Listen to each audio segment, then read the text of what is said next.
Welcome back. In today's episode, we'll be reading a rather important tale. Which came first, the chicken or the egg? And which one are you in the Golden Trance? The egg. You were on your way home when you died. It was a car accident. Nothing particularly remarkable, but fatal nonetheless. You left behind a wife and 2 children. It was a painless death. The EMTs tried their best to save you, but to no avail. Your body was so utterly shattered. You were better off. Trust me. And that's when you met me. What? What happened? You asked. Where am I? You died, I said, matter-of-factly. No point in mincing words. There was a truck, and it was skidding. Yup, I said. I died? Yup. But don't feel bad about it. Everyone dies, I said. You looked around. There was nothingness, just you and me. What is this place? You asked. Is this the afterlife? More or less, I said. Are you God? You asked. Yup, I replied. I'm God. My kids, my wife, you said. What about them? Will they be all right? That's what I like to see, I said. You just died, and your main concern is for your family. That's good stuff right there. You looked at me with fascination. To you, I didn't look like God. I just looked like some man, or possibly a woman, some vague authority figure. Maybe. More of a grammar school teacher than the Almighty. Don't worry, I said. They'll be fine. Your kids will remember you as perfect in every way. They didn't have time to grow contempt for you.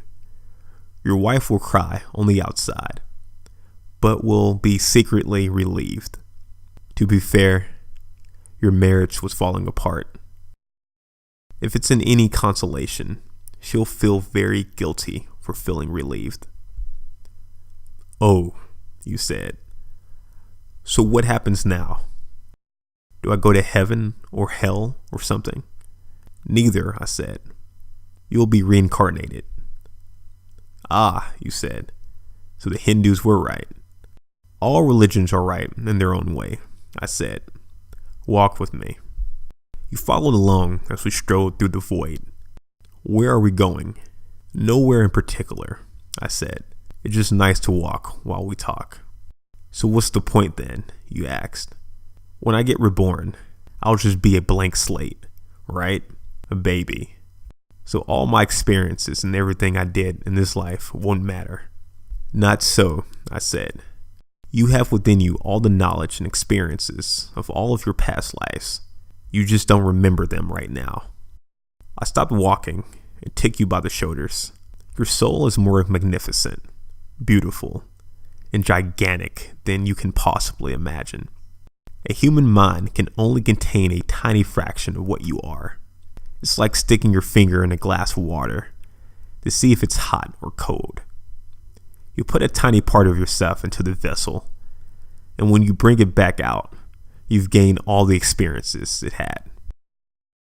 You've been in a human for the last 48 years, so you haven't stretched out yet and felt the rest of your immense consciousness.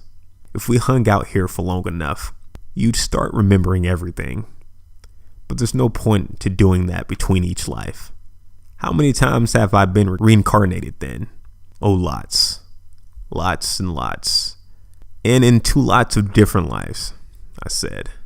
This time around, you'll be a Chinese peasant girl in 540 AD. Wait, what? You stammered. You're sending me back in time? Well, I guess technically. Time, as you know it, only exists in your universe. Things are different where I come from. Where you come from, you said. Oh, sure, I explained. I come from somewhere else. And there are others like me. I know you'll want to know what it's like there, but honestly, you wouldn't understand. Oh, you said, a little let down. But wait, if I get reincarnated to other places in time, I could have interacted with myself at some point. Sure, happens all the time. And with both lives only aware of their own lifespan, you don't even know what's happening. So, what's the point of it all? Seriously? I asked. Seriously? You're asking me for the meaning of life. Isn't that a little stereotypical? Well, it's a reasonable question. You persisted. I'll let you know the meaning of life, the reason I made this whole universe, is for you to mature. You mean mankind? You want us to mature? No, just you. I made this whole universe for you. With each new life, you grow and mature and become a larger and greater intellect. Just me. What about everyone else? There is no one else, I said. In this universe, there's just you and me. You stared blankly at me. Of all the people on earth, all you, different incarnations of you. Wait, I'm everyone. Now you're getting it, I said, with a congratulatory slap on the back. I'm every human being who ever lived, or who will ever live. Yes, I'm Abraham Lincoln. And you're John Wilkes Booth too, I added. I'm Hitler, you said, appalled. And you're the millions he killed. I'm Jesus, and you're everyone who followed him. You fell silent. Every time you victimize someone, I said, you were victimizing yourself. Every act of kindness you've done to yourself. Every happy and sad moment ever experienced by any human was or will be experienced by you. You thought for a long time. Why? You asked me. Why do all of this? Because someday you will become like me. Because that's what you are. You're one of my kind. You're my child. Whoa, you said, incredulous. You mean I'm a god? No, not yet. You're a fetus. You're still growing. Once you've lived every human life throughout all time, you will have grown enough to be born.